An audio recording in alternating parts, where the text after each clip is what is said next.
Every so often, an individual case of injustice captures the nation's attention, and it opens our eyes to issues that are by no means unique to that individual, but that previously had remained hidden from the public.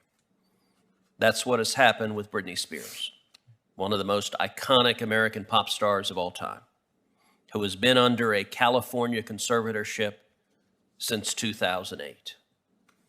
The case has captured the attention of the world, and I myself count myself emphatically in the Free Britney camp, and have been so vocally for some time. For more than a decade, someone else, Britney Spears' court-appointed conservator, has made all of the critical decisions in her life. Even though she's a grown woman who has grown to incredible heights in her career, even though she's a mother, to this day, she can't make basic decisions about her own life, her own career, her own health, or her own finances. Ms. Spears has fought this conservatorship, but it seems that at each critical juncture, the legal system has been designed not for her benefit, but to trample on her rights. When the conservatorship was first put into place, for example, Ms. Spears tried to hire a lawyer to fight the conservatorship, but the California court threw out her lawyer, saying effectively, no, she's not capable of hiring a lawyer. The court based its reasoning on a purported medical report, but because she didn't have a lawyer or a copy of the medical report, she didn't have someone on her side to challenge that determination. As a result, she was placed in a conservatorship, even though from outside appearances there was nothing to indicate the lack of competence that should have been required to justify a conservatorship for 1 week, much less for 13 years. Ms. Spears has made stunning allegations that because she is subject to the whims of the conservatorship, doctors force her to have an IUD, a birth control device, against her wishes because her conservator didn't want her to have children. That is not somebody else's choice to make. That is grotesque. This type of forced prevention of childbearing and forced sterilization, sadly, it goes on all the time in oppressive nations and communist countries like China. And sadly, it has an ugly, ugly history here in the United States. But few of us would have believed it was happening in America today. Given recent changes, including Ms. Spears' first ever public testimony in her conservatorship case, Britney may be able to get out of the conservatorship as early as tomorrow, and if so, that will be a great victory for justice. But for so many people across the country, their conservatorships are likely to continue under the same system or a similar system as the one that has trampled on Ms. Spears' rights for over a decade. There are approximately 1.3 million adult conservatorship cases in the United States, with an estimated $50 billion in assets controlled by those conservatorships. And sadly, in at least some of the instances, it's all about the money and control of the assets in that conservatorship. Conservatorships can have their place. They can be necessary, they can be appropriate. They can help protect individuals who cannot care for themselves, whether because they suffer from a severe developmental or intellectual disability, or an injury, or an illness such as dementia.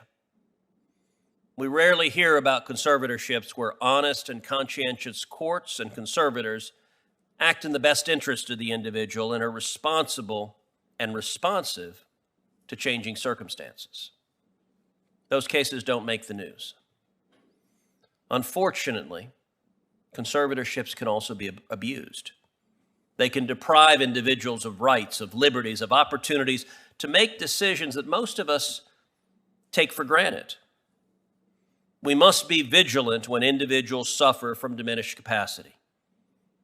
We protect and we respect their personal liberty and their fundamental rights, including the right to make decisions that many of us disagree with or find irresponsible. And that's important here. The question is not whether you agree with every decision the individual might make. The question is whether they have such diminished capacity that the law has to step in and protect them. And that means ensuring that conservatorship process affords full due process protections, from basic steps like providing adequate notice of proceedings to ensuring that individuals have the right to counsel and that the burden of proof rests on the state. I talked a minute ago about the beginning of Britney Spears' case.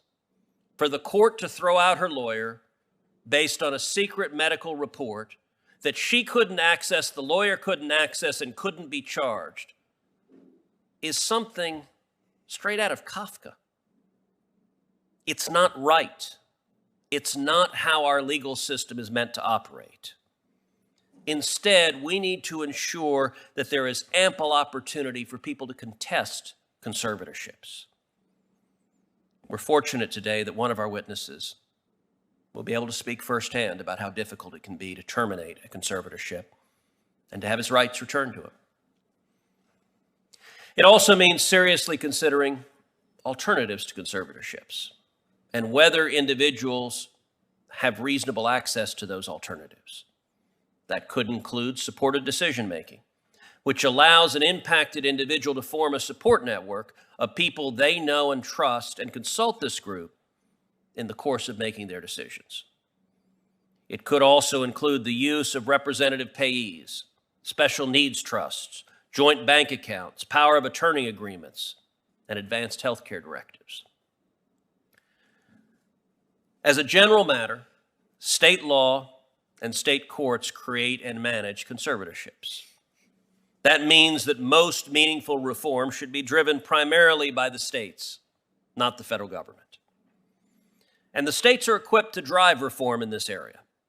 My home state of Texas, for example, has been at the forefront of reforming conservatorships to protect individual rights.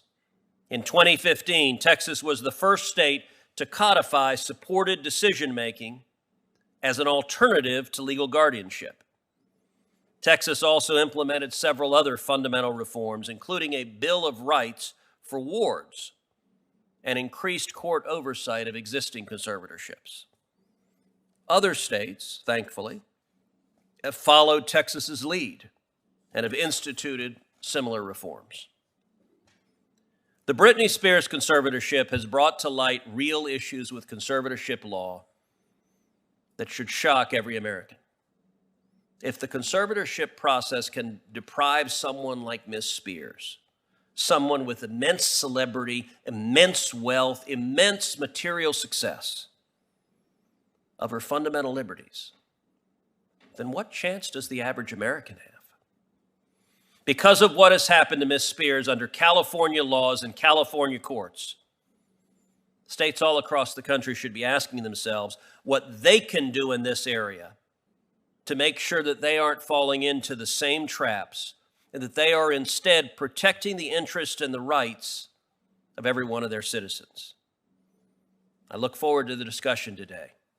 In today's polarized environment, there are many issues on which the two parties disagree. There are many issues on which Chairman Blumenthal and I disagree, and I'm sure we will again in the future, but I'm glad we have found a topic on which there is very significant common ground, and I know both of us look forward to learning more from our witnesses today. Thank you.